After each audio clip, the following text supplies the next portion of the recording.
A town's population increases from 20,000 to 27,000 people over a 7-year period. To predict future population size, the town creates both a linear and exponential growth model.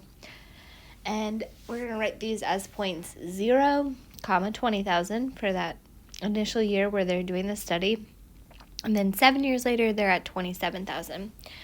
So our first task is going to be writing a linear function based off this. So we're going to write ourselves a y equals mx plus b. This is going to be easier to do if we label these points. So I'm going to label that x1, y1, and this point x2, y2.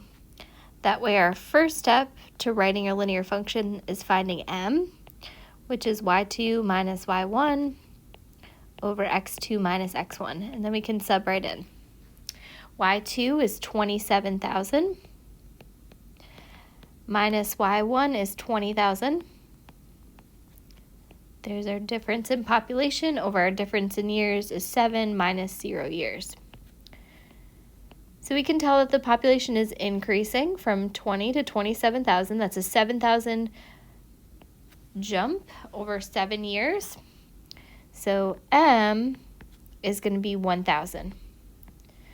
Our slope, it's increasing by 1,000 people per year on average on that 7-year period.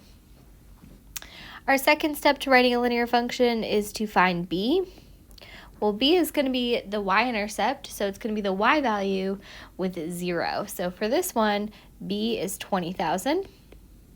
There's our initial amount of people in the population. And our last step, we're going to write it as a function, y equals 1,000 x plus 20,000. Our slope, it's increasing by 1,000 people per year, and we're adding the initial population of 20,000 people. We can also write an exponential equation to try to model this population change.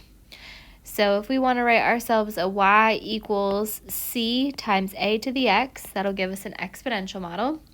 The first thing that we find with these functions is c, the initial amount.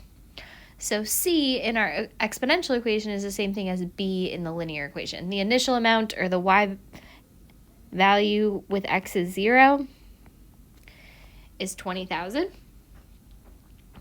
Our second step is to use the other point to plug into y equals c times a to the x. Well, our other point here was 7, 27,000.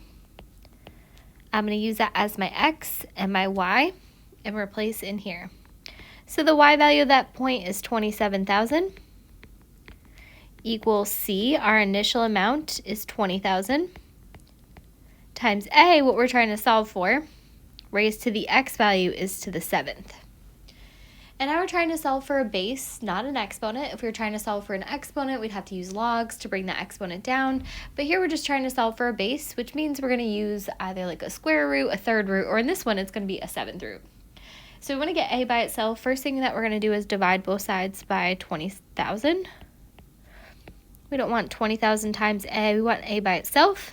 So I'm going to plug into my calculator 27,000 divided by 20,000, see if I can make that either a smaller fraction or a decimal. It comes out to just be 1.35, so I'll write it as a decimal. And that's our a to the 7th. And we want to get a by itself, so we're going to use the math button on our calculator and scroll down to where it has x root. So we can change the root to being a 7th root. So math, and we're going to scroll down to option maybe number 5 on a TI calculator is going to be an x root, and you can change it to a 7th root. And our value for a rounded to the 3rd decimal place is 1.044, which makes sense. This is going to be growth in population, so our value for a should be bigger than 1. Our last step is to write our equation, which is going to be y equals the initial amount 20,000 times our growth factor is 1.044 raised to the x. Again, I know it's a growth factor because we're going up from 20 to 27,000. Also because the number is bigger than 1. That represents a growth factor, not a decay factor. And if we had to change that to a rate, we would just subtract 1 from that and get 0.044 and multiply it by 100 to see that it's growing by 4.4%. If the problem asks that, here it's just asking for the function.